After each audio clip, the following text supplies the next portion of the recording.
আলহামদুলিল্লাহ, খুতবা সালাতুল আদায়ের পর প্রশ্নোত্তর পর্বে আবারও আপনাদের সামনে উপস্থিত হয়েছি মুসল্লিদের কয়েকটি প্রশ্নের জবাব দেওয়ার জন্য। প্রথম প্রশ্ন হচ্ছে, যেসব মসজিদে জামাতের সালাত আদায়ের ক্ষেত্রে রফুল ইয়াদাইন সহ অন্যান্য সুন্নাহ আদায়ে বাধা দেওয়া হয়, সেসব ক্ষেত্রে এইসব সুন্নাহ বাদ দিয়ে জামাতের সালাত আদায় করা যাবে কি? আলহামদুলিল্লাহ, আসলে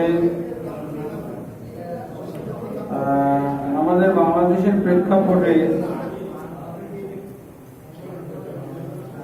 এরকম দেখা যায়, আল্লাহ রাসূল সাল্লাল্লাহু আলাইহি ওয়াসাল্লামের সুন্নাহ পদ্ধতিতে সালাত আদায় করতে বাধা দেওয়া হচ্ছে। আসলে যারা বাধা দিচ্ছে তারা অবশ্যই এটা অন্যায় কাজ করতেছে। আল্লাহ তাদেরকে হেদায়েত দান করুন। মূলত তাদের যুক্তি হলো, তাদের কোনো দলিল নাই, তাদের যুক্তিটা কি? ওই গণতান্ত্রিক যুক্তি, যে সবাই যেটা করে ওরকম তোমরাও করো।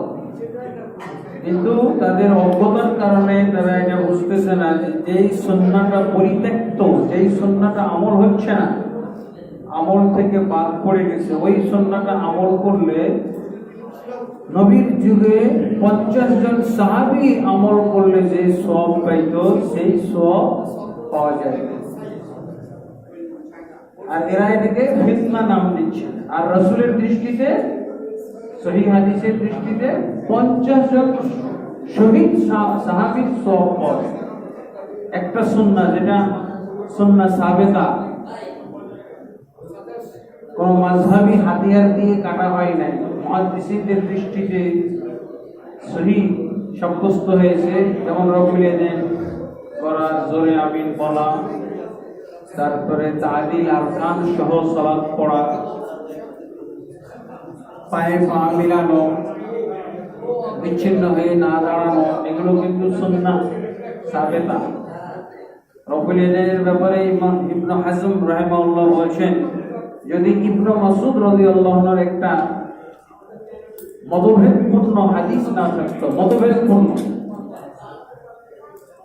একেবারে খাঁটি খালেস সহিহ না, কেউ বলছে সহিহ, কেউ বলছে হাসান, কেউ বলছে যঈফ, তিন ধরনের মতভেদ, বিতর্কিত একটা সহিহ হাদিস। উনি বলছেন এই সহিহ হাদিসটা যদি না থাকতো তো রফুল ইয়াদাইন করা ফরজ হয়ে যেত, যে পরিমাণ হাদিস আল্লাহ রাসূল সাল্লাল্লাহু আলাইহি ওয়াসাল্লাম থেকে বর্ণিত হয়েছে। কিন্তু এই ইবনে মাসউদ রাদিয়াল্লাহু আনহু হাদিসের কারণে আমরা এটাকে সুন্নাহ বলি। সুন্নাহ পালন করলে সওয়াব বেশি।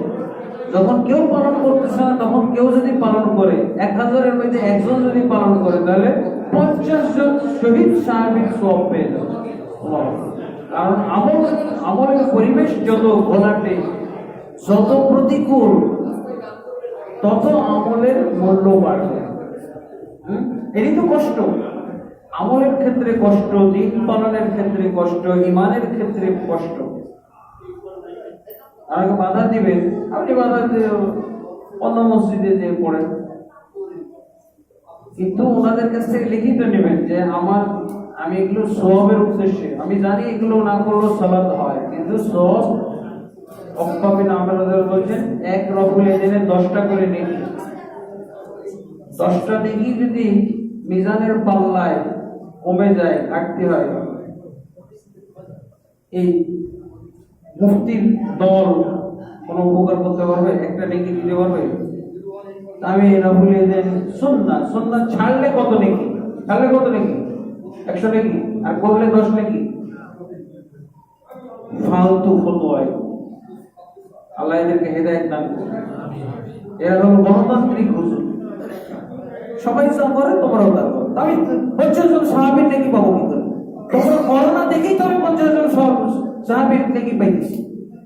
আর এটাকে বলা হলো ফিতনা। এরাই হলো আসল ফিতনাবাজ, এরাই হলো যারা সুন্নাহকে বাধা দেয়, সুন্নাহ আমলে যারা প্রতিবন্ধকতা সৃষ্টি করে, এরাই হলো প্রকৃত ফিতনাবাজ, এরাই হলো প্রকৃত ফিতনাবাজ, এরাই হলো প্রকৃত ফিতনাবাজ, সুন্নাহর দুশমন, হকের দুশমন।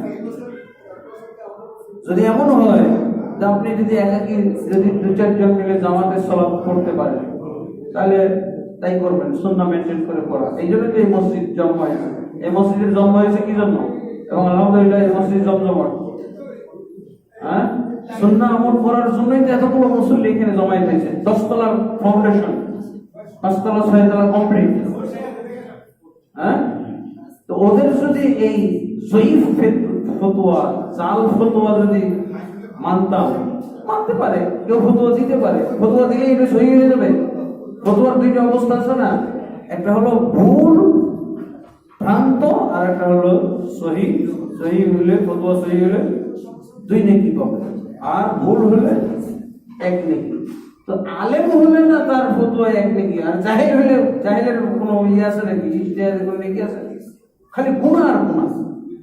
আর কত বড়টা ওকে জিজ্ঞেস করেন যে 50 জন সাহাবীর সওয়াবের আমল পাওয়া যায় কোন পরিবেশে?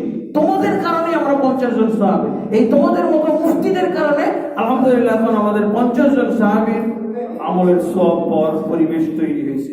তোমরা এই নরধম মুফতিগুলো না থাকলে আমরা এই সুযোগ পাইতাম না।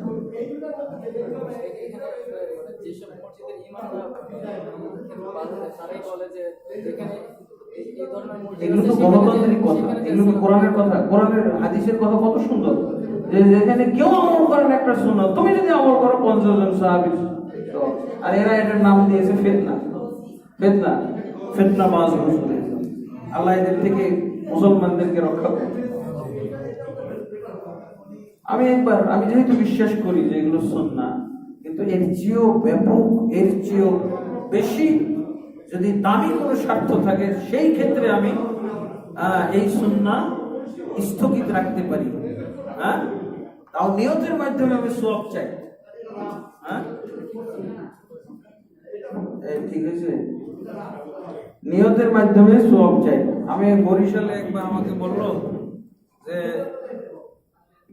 অনেক লোক সহি আকীদায় আসতে পারে, তো আপনি থাকতে তো আমরা আপনার পিছনেই সালাত পড়বো, নয় আমাদের আজকের যিনি নিয়মিত ইমাম ওনাকে দিয়ে পড়াবো না, আপনি সালাত পড়াবেন, পরবর্তীতে আপনি দার্স দিবেন, বক্তব্য দিবেন, তো দয়া করে আজকে রফিল এদের না করে সালাত পড়বেন।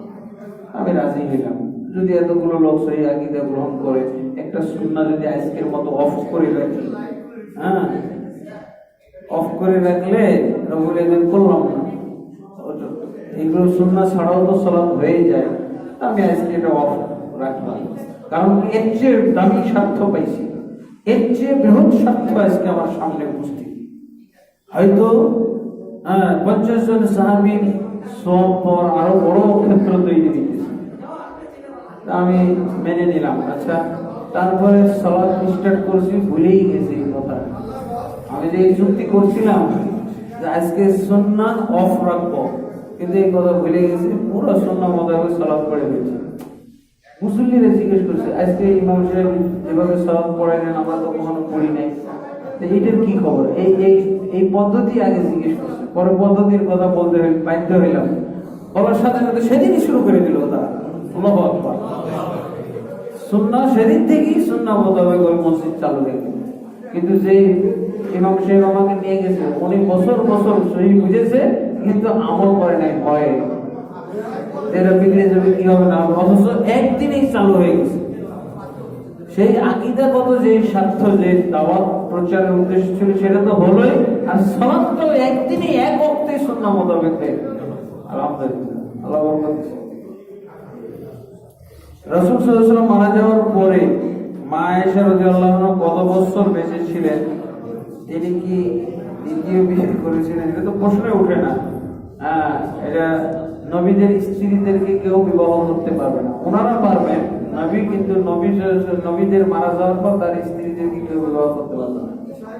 আল্লাহ রাসূল সাল্লাল্লাহু আলাইহি ওয়াসাল্লাম মারা যায় তখন ওনার বয়স 18 ছিল। হ্যাঁ, অনেক দিন উনি বেঁচে ছিলেন, প্রায় 60 বছরের উপরে, কিন্তু আর উনি বিবাহ বন্ধনে আবদ্ধনে নিষেধ আছে। এরপরের প্রশ্ন, কোরআন এবং সহিহ হাদিস অনুযায়ী সুন্নতি বিয়ের পদ্ধতি সংক্ষেপে জানতে চাই। এই তো বিশাল প্রশ্ন। হ্যাঁ, ইউটিউবে দেওয়া আছে, এটা আপনারা মানে সুন্নাত বা ইসলামী পদ্ধতিতে বিবাহ, এটা সার্চ দিলে আপনারা পেয়ে যাবেন। হ্যাঁ, সংক্ষিপ্ত ভাবে হলো ছেলে মেয়ে দিন, যদি যেহেতু মুসলিম, দিনদারিতার ভিত্তিতে বর এবং কনে নির্বাচন করতে হবে। এরপরে মহর ধার্য করতে হবে, একটা অনুষ্ঠানের ব্যবস্থা করতে হবে যেখানে দুইজন সাক্ষী কমপক্ষে থাকবে।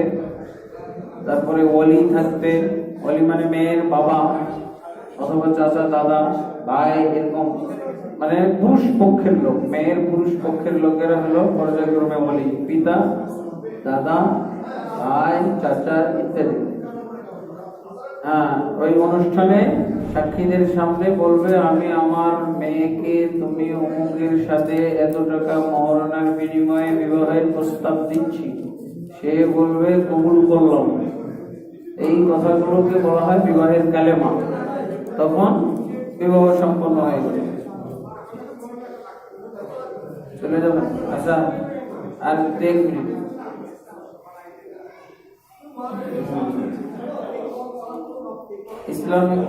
ইসলামে কেন নারীদের সম্পত্তি বন্টনে কম দিয়েছেন? কেন নারী পুরুষের মতই সম্পত্তি পাবে না? দয়া করে জানাবেন। এটা হলো, এটা প্রশ্ন কখন করা যাবে? আগে আল্লাহ কোরআন মোতাবেক যা দিয়েছেন এটা দেওয়ার আগে অভ্যাস করি। আমাদের সমাজ তো আরো খারাপ। ইসলাম তো তাদেরকে হক দিয়েছে, কিন্তু আমাদের সমাজ তো তাও দেয় না। হ্যাঁ, ঠিক আছে। আল্লাহ তাআলা অনেক দিক আছে। বিবাহ করে কারা? ছেলেরা বিবাহ করে, মেয়েরা বিবাহ বসে। খরচপাতি সব ছেলের, ওর একটাও খরচ, কোনো আর্থিক কোনো দায়িত্ব মেয়ের উপরে নেই, মেয়েদের উপরে, সব ছেলেদের উপরে। এই কারণে তারপরে কোরআনে আল্লাহ এভাবে বন্টন করে দিয়েছে। আগে তো বঞ্চিত করা হয়তো, এখনো বঞ্চিত করা হয়তো, এখনো কোরআন অনুযায়ী দেয় না, অথচ কোরআনের উপরে আপত্তি করার বেলায় আছে। দীর্ঘ রাত পর্যন্ত ওয়াজ মাহফিল হওয়া কতটুকু ইসলাম সম্মত? আসলে দীর্ঘ সময় পর্যন্ত হওয়া ঠিক না। ফজরের সালাত মিস হয়, ফজরের সালাত ধরতে কষ্ট হয়, এরকম বিলম্বিত করে সালাত মাহফিল করা ঠিক নয়। তবে রাত্রে ইশারের পরে এমনি কথাবার্তা বলা নিষেধ আছে, কিন্তু মাহফিল বা ওয়াজ নসিহত এগুলো করা জায়েজ আছে। তবে সেটা যেন সীমারেখার মধ্যে থাকে, সীমাতিরিক্ত একবারে ফজর পর্যন্ত না হয়, যে ফজরের আগেই সবাই ছুটি পেয়ে ঘুমাই গেল আর পড়তে পারলো, এরকম যেন না হয়। তো আজকের মতো এখানেই প্রশ্নোত্তর পর্ব শেষ। আবার আসলো নাকি? তাওহীদের আলোচনা নেই বললেই চলে, অথচ সমাজে তাওহীদের ব্যাপক প্রচার জরুরি। প্লিজ একটু বলবেন। তো তাওহীদের ব্যাপারে তো অনেক আলোচনা আমরাই করে থাকি। তাওহীদ হলো আল্লাহর একত্ব, সব কিছুতে আল্লাহর একত্ব কায়েম করা, ইবাদতে একত্ব কায়েম করা, তারপরে ব্যক্তিগত জীবনে একত্ব কায়েম করা, পারিবারিক জীবনে কায়েম করা, সামাজিক জীবনে কায়েম করা, আর রাষ্ট্রীয় জীবনে কায়েম করা, আন্তর্জাতিক জীবনে কায়েম করা। আল্লাহ এক, সব কিছুতে আল্লাহ এক। এটাই হলো তাওহীদ। হ্যাঁ, আল্লাহ তাআলা ইবাদত তৈরি করেছেন তাওহীদ কায়েম করার জন্য, তাওহীদ কায়েম করা।